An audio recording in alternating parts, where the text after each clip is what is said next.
इस देश को ये मेरा गारंटी।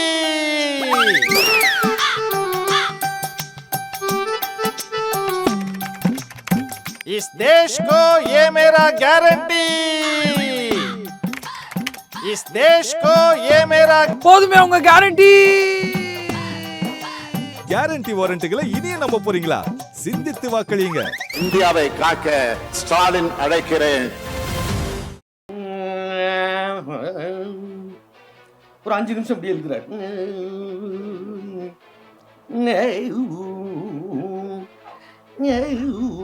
நடுவில் இருக்க ஒரு பொம்பளை அழுக ஆரம்பிச்சிருச்சு. இப்போ நம்ம ஊரில் அழுதா தலையிட மாட்டாங்க, அங்கே ஒட்டுமொத்த கூட்டமும் அதை நோக்கி திரும்பிடுச்சு. பாடுறவருக்கு டிஸ்டர்ப் ஆயிடுச்சு, பெரிய கூட்டிகிட்டு வந்தவருக்கு பெரிய பிரச்சனை ஆகிப்போச்சு. என்னன்னு கேட்குறாங்க. அந்த அம்மா ஓன்னு அழுகுது, பயங்கரமாக அழுக ஆரம்பிச்சிருச்சு. என்னன்னு கேட்டால் அந்த அம்மா சொல்லுது, அவ்வளவுதான் இங்கே நம்ம நாட்டு கர்நாடக சங்கீதத்தை புரிஞ்சிருக்கிறது. முடிச்சிருவாங்க பேச்சு. 3 ரியாக்ஷன்லேயே கிராமத்துலேருந்து உங்களை பேசுகிற ஆளை முடிச்சிருவான். பாரத சமுதாயம் வாழ்கவேன்னு பாரதி எழுதினார்னா, பாரத சமுதாயம் வாழ்கவே, வாழவே வாழாதுல்ல. அச்சமில்லை அச்சமில்லை. இது அச்சப்படுறியா இல்லை அச்சப்படலையானே புரிய குழப்பமா இருக்கும். இவர் சங்கீதம் எடுப்பார், அவர் டக்கு டக்கு எடுப்பார். இவர் டக்கு டக்கு டக்கு, இவர் பாட்டை மாற்றிடுவார். இது அவ்வளோதான், பாட்டை மாற்றிடுவார். அது மாதிரி இந்த வாசிக்கிறதுக்கு ஆள் வரல, ஒரு குரூப்பை இது பண்ணிடுவாங்க.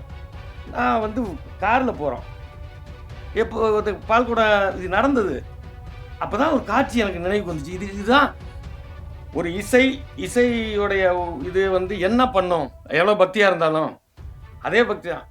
ஒரு செட்டு போகுது, செட்டாக போகுதுல, ஒரு செட்டு செம்மையாக ஆடிக்கிட்டு போகுது. சாமி டக்குன்னு ஆடுது, அட்டி அந்த மாதிரி போகுது. அடுத்த செட்டை கிடக்குறோம், ஒரு புள்ள ஒரு 25 பேர்கிட்ட போகுது, எல்லாம் சும்மா அப்படியே போகுது. சாமி ஆடவே இல்லை, ஒரு டான்ஸும் இல்லை. என்னடான்னு முன்னாடி போய் பார்த்தா, அப்புறம் கூட்டிகிட்டு போயில அவர் சொன்னாரா, இன்னும் 2 குண்டை போட்டு காலி பண்ணியிருக்கலாமோடா. இது உண்மையை இன்னைக்கு ஓப்பன் பண்ணுறேன், இது நானா சொல்கிறேன், எம்ஆரா சொன்னாருன்னு. இப்போ என்னப்பா யூடியூப் சேனல்லாம் போட்டோம், நீ 1000 சொல்கிறீல்ல, போய் இப்போ இருக்கட்டுமே. எம்ஆரா தான் ஒருவேளை சொல்லி இருக்கலாம்ல. சீர்காழி வச்சனத்தில் கூப்பிட்டு பாட சொல்லி தான் என்ன படிப்பாரு, தமிழ் இசை பாடுகின்ற வனம்பாடி என் தலைவன் முருகனை தினம் தேடி. ஐயா வந்து உட்காந்துருப்பாரு. முருகன் யாருன்னு தெரியுமா? முருகனை ரசிக்க தானே கூட்டம் வந்திருக்கோம். அவருக்கு என்ன 2 விஷயம் நடந்தது பெரியாருக்கு. என்ன, அது வெஸ்டர்ன் இது இல்லை, ஜிங்கு சக்கருக்கு சக்கருக்கு சக்கருக்கு சக்கரன்னு ஒரு மாதிரி பீட்டுக்கு நடக்கிறது மாதிரி இல்லை. அது சும்மா தான் நடக்க சொல்லும், கை விஷயம். டான்ஸ் ஆட முடியாது. அந்த அடி மரணம்னா கடவுள் ஆடவே வைக்கலாங்க. நான் எதுக்கு இதை சொல்றேன்னா, தமிழ்நாட்டில் வந்து இந்த பருப்பை வேக வைக்காத, இங்கே தான் தெரியும் எங்கே எந்த போட்டு அடிக்கணும்னு எங்களுக்கு தெரியும். அந்த அடி அடித்தா இங்கே சாமி வரும், இல்லைன்னா வராது. உன் கடவுள் பூச்சாண்டி கர்நாடக பூச்சாண்டிலாம் இங்கே காட்டாது. அரண்சை நண்பர்களுக்கு வணக்கம். அரண்சை ஊடகம் சுயேட்சையாக இயங்குவதற்காகவே உருவாக்கப்பட்டது. நாம் செய்கிற வேலை உண்மையிலேயே மக்களுக்காக செய்கிறோம் என்பதை நீங்கள் நம்பினால், வாய்ப்பு இருந்தால் இந்த ரேசர் பே QR கோடுக்குள்ளே நீங்கள் வந்து அதை ஸ்கேன் பண்ணி எங்களுக்கு உங்களால் இயன்றதை விருப்பம் இருந்தால் ஆதரவு தெரிவிக்கலாம். பெரிய குறிப்பெல்லாம் இருக்குன்னு நினைக்காதீங்க. இங்கே வந்து லேசாக எழுதிக்கிட்டேன், அவ்வளோதான். நான் ஒன்றும் பேசுறதுக்குலாம் அவ்வளோ பெரிய குறிப்பெல்லாம் கிடையாது. எல்லோருக்கும் வணக்கம். நான் என்னை பேச சொல்லையிலேயே தொடர் கேட்டாங்க, இதுக்கு எனக்கு நமக்கு சம்மந்தம் இல்லை, நாம் அதுக்கா பிடிக்கும். பொதுவாக ஏன் இந்த புறம்போக்குலாம் பாடியிருப்பார், நம்மளும் புறம்போக்கு தானே, அதெல்லாம் பிடிக்கும். அந்த லெவலில் தான் நமக்கு அவர் சொன்ன மாதிரி TM கிருஷ்ணா அவர் ரேஞ்சு நம்ம எப்பயாவது வீடியோவை பார்க்குறது. அப்புறம் வந்து அந்த புத்தகம் எழுதி அந்த மதுரையில் சிம்மக்கல்ல நாங்கள் எங்கள் தபலிஸ்ட் எல்லாம் போய் திடீர்னு பொத்துச்சுன்னு அங்கே ஆழ்த்த போட்டுருவோம். அங்கேயே உட்காந்துக்கிட்டு போனாங்க. நிகழ்ச்சிக்கு போயில அங்கே ரொம்ப நேரம் உட்காந்துருப்போம், அந்த மிருதங்க செய்கிற இடத்துல. அவர் ரொம்ப நல்லா ஜாலியாக ஒரு மாதிரி பேசிகிட்டு இருப்பார். அது பூரா மாட்டுத்தோல், அதுவும் இளம் மாட்டுத்தோலில் தான் அது பக்குவப்படுத்துறதுங்கிறது சாதாரண தொழில்நுட்பம் இல்லை. அவ்வளவு முதல்ல ஏற்கனவே ஒரு தடவை சொல்லியிருக்கிறேன்ப்பா, அந்த பார்ப்பனர்களுக்கு என்ன அறிவு இருந்துச்சு? உழைக்காதவர்களுக்கு எப்படி அறிவு வர முடியும்? உழைப்பு இருந்தால் தான், உழைப்பிலிருந்து தானே அறிவு வர முடியும். உழைக்காமே இருந்து எப்படி அறிவு வரும்? அதெல்லாம் அவங்களுக்கு அதை பக்குவப்படுத்தி எல்லாம் வச்சு மாட்டுத்தூளை வச்சா பூஜை ரூமில் வச்சுக்கிட்டு பூஜைக்கு ஏற்ற பூ இதுன்னு பாடு. இது இது பொதுவாக நான் இதெல்லாம் நான் எனக்கு இதுக்கு பேசுறதுக்கு இதில் என்ன இருக்குது, எனக்கு இது என்ன இருக்குன்னு நான் யோசிச்சேன்னா, 30 வருஷமாக ஜனங்களோட ஒரு உரையாடல் இருக்குல்ல, ஒரு இசையை ஒரு வடிவத்தோட ஒரு இசையோட நான் உரையாடிக்கிட்டு இருக்கோம்ல, அதை வச்சு சில அனுபவங்களை நான் உங்கள்கிட்ட சொல்லலான்னு இருக்கேன். என்னென்னா, ஒரு கதை உண்டு. கிராமத்துக்கு இங்கே இருக்க மாதிரி பண்ணையாரெலாம் இருக்காங்களா, கோயில் திருவிழாவுக்கு பெரிய ஆளை கூட்டிகிட்டு வரணும், ஒரு பாகவதரை கூட்டிகிட்டு வந்துட்டாங்க கோயில் திருவிழாவில். ஒரு கதை தான் அது.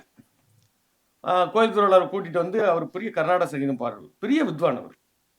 அவரை கூட்டிகிட்டு வந்து பாட வச்சா, எங்கள் ஊர் பக்கம் பார்த்தீங்கன்னா வயக்காட்டில் எல்லாம் வேலை செஞ்சுட்டு பொம்பளை எல்லாம் வந்து உட்காந்துருக்கு. பெருங்கூட்டம் திருவிழான்னா வந்து உட்காந்துருவாங்கல்ல, பாய் விரிச்சுட்டு உட்காந்துட்டாங்க. வழக்கமாக அவங்க பார்க்குற நிகழ்ச்சிகள் வேறு, எல்லாம் வேறு. இந்த இவர் மிருதங்கம்லாம் வச்சோன்னே இப்படி பார்த்துட்டு இருப்பாங்க. நீங்கள் பயங்கரமாக ரியாக்ட் பண்ணிடுவாங்க. தனிக்குடி கூட சொல்லுவார், முடிச்சிடுவாங்க பேச்சு. 3 ரியாக்ஷன்லேயே கிராமத்துலேருந்து உங்களை பேசுகிற ஆளை முடிச்சிடுவான். இந்த மாதிரிலாம் அப்படியே உட்காந்து கேட்டுக்கிட்டு, ஒரு கருத்து இருந்தாலும் கூட உங்களுக்கு பாருங்கள், என்னை விட தெரிஞ்ச ஆளுங்க இருப்பீங்க, எதுவும் சொல்லவே மாட்டீங்க, ரியாக்ட் என்னை விட தெரிஞ்ச, ஆனால் ரியாக்ட் பண்ண மாட்டீங்க. அது ஒரு ஜென்டில்னஸ் வச்சுக்குவான். அவன் அப்படி இல்லை, கிராமத்தில் அவன் பாட்டுக்கு ரியாக்ட் பண்ணிட்டு போயிட்டே இருப்பான். அதானே அவன் இயல்பு. இப்போ கூப்பிட்டு அவரை உட்காந்து பாட சொல்லியிருக்காங்க. அவர் உட்காந்து எல்லாம் மிருதங்கள் எல்லாம் வச்சு எல்லாம் ரெடி பண்ணி அவர் சுதி கூட்டி பாட ஆரம்பிக்கிறார். ஒரு 5 நிமிஷம் அப்படியே இருக்கிறார்.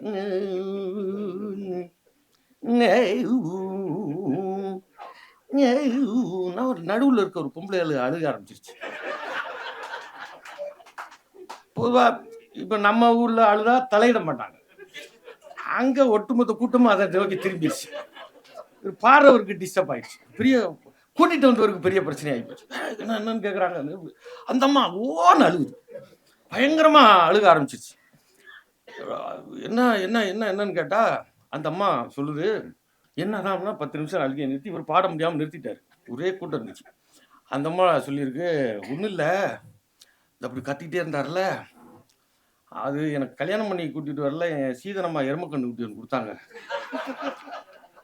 அது ஒரு மழை காலத்தில் இழுத்துக்கிட்டு வந்து செத்து போச்சு, அது சாகும்போது இப்படியாக கத்திக்கிட்டே இருந்து செத்துச்சு. அவ்வளவுதான் இங்கே நம்ம நாட்டு கர்நாடக சங்கீதத்தை புரிஞ்சிருக்கிறது. சாதாரண மக்கள் அவங்கள்ட்ட போய் நீங்கள் போய் நான் கூட இந்த நிகழ்ச்சியில் சொல்கிறது உண்டு. பாட்டு பாரத சமுதாயம் வாழ்கவேன்னு பாரதி எழுதினார்னா, பாரத சமுதாயம் வாழ்கவே, வாழவே வாழாதுல்ல. அதுக்குன்னு ஒரு இது இருக்குல்ல, ஒரு ஸ்டெப் இருக்குல்ல. நல்ல வேளை இளையராஜாட்ட போய் பாரத சமுதாயம் வாழ்கவே, வாழ்க வாழ்க பாரத சமுதாயம் வாழ்கவே, 30 கோடி முகங்களின் சங்கம் முழுமைக்கும் பொது உடைமை ஒப்பிலாத சமுதாயம், இப்படித்தானே இருக்க முடியும். ஒரு அது உதாரணம் சொல்லோட அச்சமில்லை அச்சமில்லை அச்சமில்லை அது சொல்லுவாங்களே கதையை, அதை எப்படி சொல்லணும்ல, அச்சமில்லை அச்சமில்லை. இது அச்சப்படுறியா இல்லை அச்சப்படலையானே பெரிய குழப்பமா இருக்கும். எனக்கு வந்து பெரிய மயக்கம்லாம் கிடையாது. அது ஒரு நீ உன்கிட்ட 150 வருஷத்துக்கு முன்னாடி அதுவும் என்னன்னு தெரியாது, அதுவும் நீ திருடினது தான், அதுவும் திருடினது தான், எல்லாம் திருட்டு கும்பல். நீ திருடினதை வச்சுக்கிட்டு உனக்கு என்ன பெரிய புனிதம் பக்திக்குள்ள? அதில் இந்த எனக்கு நான் வரையில் பேசிட்டு வந்தேன். திருவிளையாடல் படம் பார்த்துருக்கீங்க எல்லாருமே. திருவிளையாடல் படத்தில் ஒரு போர்ஷன் வருது, அது T S Balaiah portion. T S Balaiah வந்து பாடுவார், ஒரு நாள் போதும், அவரோட நடிப்புக்கு அது வேற, அதுக்கான அதே வேறன்னு வச்சுங்க. அப்படியெல்லாம் பண்ணிட்டு அந்த பாட்டை வாய்ஸாக வந்து யோசிச்சு பாருங்களேன். கதையா ஒருத்தர் பாடுறாரு, போட்டி போடுறாரு, அவர் கூப்பிட்டு பானபத்திரரை வந்து கூட சொல்லுங்கன்றாங்க. அப்புறம் சாதாரண ஒரு ஆளாக கடவுள் மாதிரி அவர் பாடுறாரு. இது கதை. இதில் 3 வாய்ஸ் இருக்கு. ஃபஸ்ட்டு போட்டி போட சொல்கிற, சங்கீதத்தை கரைச்சி குடிச்ச அப்படியே நிலநிறுத்துகிற ஒரு ஆள் டிஎஸ் பாலையாவுக்கு வாய்ஸ் கொடுத்தது வந்து பாலமுரளி கிருஷ்ணா.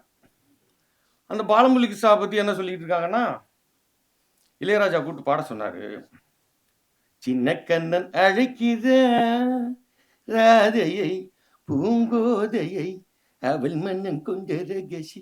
அதுவும் இளையராஜா அப்படியே உருகி போய் இப்போ பார்த்தாலும் என்கிட்ட காசே வாங்கல லூசு. உன்கிட்ட எப்படி நான் காசு வாங்கலாம்னு வாங்கல, பார்ப்பன துமுறில் வாங்கல. அதுதான் உண்மை. இந்த பாட்டுக்கு என்கிட்ட காசே வாங்கல. அதை நம்ம இளையராஜா ரசிகர்களும் பயங்கரமாக சொல்லிக்கிட்டே இருப்பாங்க. ஆமாம், நம்மளும் ரசிகர் தான் இளையராஜாவுக்கு. அது துமுறில் வாங்கலை, உன்கிட்ட எப்படி நான் காசு வாங்குறது. அது இவர் வேற. நான் வந்து புடவை பட்டெல்லாம் வாங்கி அவருக்கு வச்சு கூப்பிட்டு அண்ணா சொன்னார் பாடினாருன்னு இவர் சொல்லிட்டு இருக்காருன்னு வச்சுங்க. இவர் ஒரு அண்ணா. அந்த திருவிளையாடல் பாருங்க, அதில் பாலமுரளி கிருஷ்ணா பாடுறாரு ஒரு நாள் போதுமான்னு. அப்புறம் போட்டி அறிவிச்சினாரு. மன்னன் வந்து யாராவது பாட கூப்பிடுவாரு, பானபுத்திர கூப்பிடு. யாரா பாடுறது? பானபுத்திர ஓனாண்டி. சரி கூப்பிடு. அவருக்கு யார் வாய்ஸ் பாடுறா? டிஆர் மகாலிங்கம் பாடுறாரு. கர்நாடக சங்கீதத்தில் 2 பேரும் கரை கண்டவர்கள். கடைசியில் இந்த 2 வாய்ஸையும் ஜெயிக்கிறதுக்கு ஒரு வாய்ஸ் வைக்கிறாங்க. எளிய மக்கள்கிட்ட ஜெயிக்கிறதுக்கு சொல்கிறேன் நான். எளிய மக்கள்கிட்ட எது வெற்றி பெறுது பாருங்க. 2 வாய்ஸையும் ஜெயிக்கிறதுக்கு டிஎம் சௌந்தரா வாய்ஸ். இது வச்சாதான் அது ஜெயிக்குது. அப்ப நீ எதை எங்க கொண்டு போகணுமோ அங்கெல்லாம் கொண்டு போயிடுவாங்க.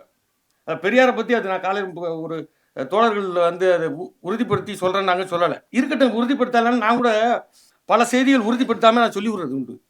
அதை கூட சில பேர் ரொம்ப அதுக்கு ஒருத்தர் பதில் சொல்லிட்டு இருந்தாங்க. எம்ஆர் ராதா வந்து எம்ஜிஆரை பார்த்து, அது ஒரு கதை தான், நம்ம கதை கட்டுறது அவங்க கதை கட்டுறது நம்ம கதை கட்ட மாட்டோமா? சின்சியராக வருஷம் பார்த்து ஒருத்தர் பதில் போட்டுட்டு இருந்தார் எனக்கு. அது இவர் ஜெயிலேருந்து வந்தது. அப்போ இவர் அப்போ ஏன் எம்ஆர் ராதாவெல்லாம் நம்ம சொல்லிக்கிட்டே இருக்க வேண்டியிருக்குன்னா, எம்ஆர் ராதா சொன்னாருன்னு சொல்லிட்டு நம்ம ஈஸியாக நம்ம தப்பிச்சுக்கலாம். இவங்களை என்ன சொல்ல முடியும்? எம்ஜிஆர் கிட்ட சொன்னாருன்னு நான் சொன்னது என்னன்னா, என்ன ராமச்சந்திரன் கட்சியெல்லாம் ஆரம்பிக்க போறியாமே அப்படின்னு கேட்டார். அப்படின்னு கேட்டது வரையும் உண்மை. அப்புறம் கூட்டிகிட்டு போயில அவர் சொன்னாரா, இன்னும் 2 குண்டை போட்டு காலி பண்ணியிருக்கலாமோடா